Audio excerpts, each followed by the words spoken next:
Another week, another video. I'm Ryan Kingsley, an independent and chartered financial advisor, planner with over a decade of experience. Now, two couples with exactly the same money, same house, same savings, same pension.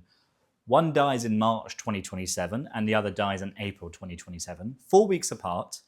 And the second couple's children pay £140,000 more in inheritance tax. Nothing changed about their money or their plan, the law changed. And the reason comes down to a handful of allowances almost nobody has ever had properly explained to them. So I'll go through those and I'll show you why the advice people have been given for the last 30 years has just flipped upside down.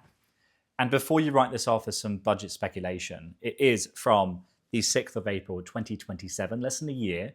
Almost all unused pension pots get counted as part of your estate for inheritance tax. It's in the Finance Act of 2026. It is law. Now, the biggest misunderstanding I come across is that people think inheritance tax is a tax on everything they own. It isn't. It's 40%, but only on the part above your allowances. Everything underneath passes on untouched. So the whole thing comes down to those allowances.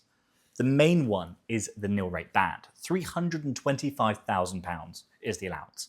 And it's been $325,000 since April 2009, 17 years, frozen at the last budget until 2031. Nobody put your tax up, they just stopped moving the line whilst everything else got more expensive. Then there's the residence nil rate band, another £175,000 for property, with the condition most people trip over. You only get it if your main home passes to your children or to your grandchildren. If you leave it to a nephew or the wrong sort of trust, it can disappear. And the biggest allowance in the entire system isn't the number, it's who you're married to. Anything you leave to your husband or your wife is free of inheritance tax, no limit at all, and whatever allowance they didn't use gets handed to you, which is where the famous £1 million for a couple comes from.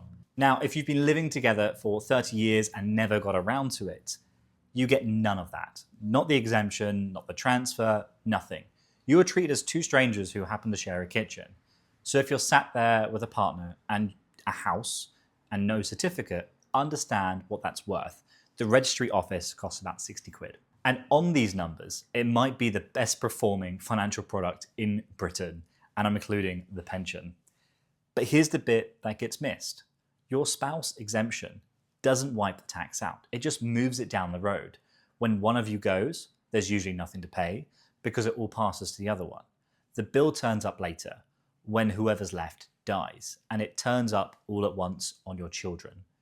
So if you've always assumed your family doesn't have an inheritance tax problem, you might be right, or you might just not have got to that point yet. Then there's giving it away. And then there's some allowances here that are genuinely free money. You can give away £3,000 a year and carry forward one unused year. So a couple can move £12,000 at once. You can gift £250 as many times as you want, but they have to be per person. Anything to charity is exempt, whatever the size. And there's a separate allowance for wedding gifts on top of that. Anything bigger than that runs into the 7-year rule. Give money away, live 7 years, and it's outside of your estate completely. If you die within those 7 years, then it comes back. And here's where almost everybody gets it wrong. People think the gift itself shrinks the longer you live. That's not what happens. If you die inside those 7 years, the gift comes back in full value and eats away at your nil rate band first. What tapers is the tax rate, and the only part of the gift sitting above the $325,000. After 3 years, 40% drops down to 32, then 24, then 16, then 8, and after 7 years, there's nothing left to pay, which means on most ordinary gifts, taper relief does nothing whatsoever. There's nothing above the nil rate band for it to work on. It only ever helps the very large gifts.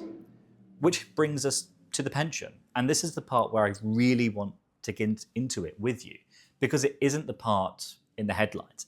Everyone's talking about the pension being taxed, true, but it isn't the whole story. From April 2027, your pension counts towards those allowances. It sits in the pile alongside your house, ISAs, savings. so your pension doesn't get taxed. It eats the allowances that it was protecting everything else from. That couple I opened with that had a £140,000 house, a £400,000 house and £150,000 in ISAs, comfortably under the £1 million, no problem at all today.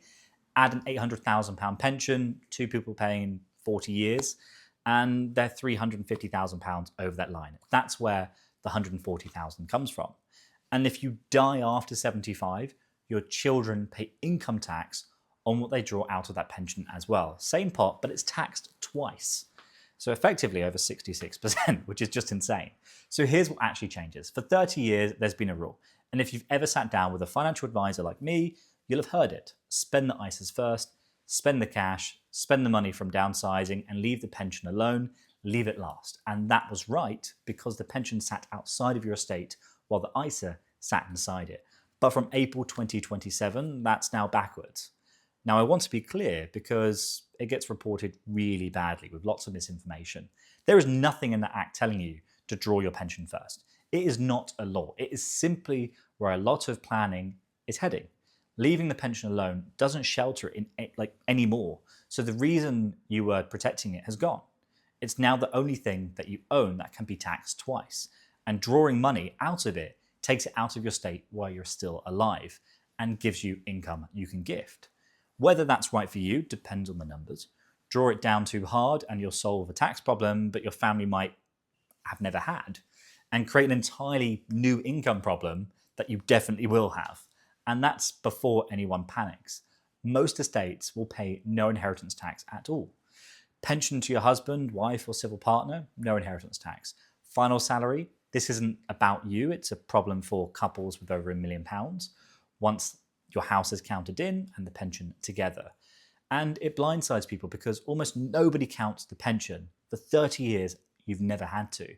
But the part that stays with me has nothing to do with the tax. Under these rules, your pension company doesn't work out the bill, your executor does. And your executor is usually one of your children.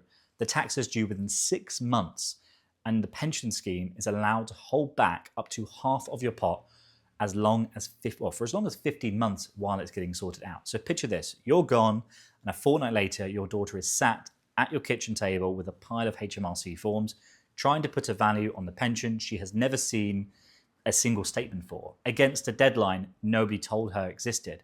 Half the money is frozen, her brother is asking when it's coming through, and she's doing every bit of that on the worst month of her life. And that's the part nobody plans for, not the 40%, it's the 15 months. You can't stop the law changing, but you can make sure someone in your family already knows what everything is and what you wanted. That's an afternoon's work, really. The rest needs someone looking at your actual numbers, and it's not a YouTube video, including this one. And that's it, really. I want you guys to focus on planning, and I wish you and your family all the best. I hope you learned something from this video. If you've got any questions, drop them below, and I will happily answer them.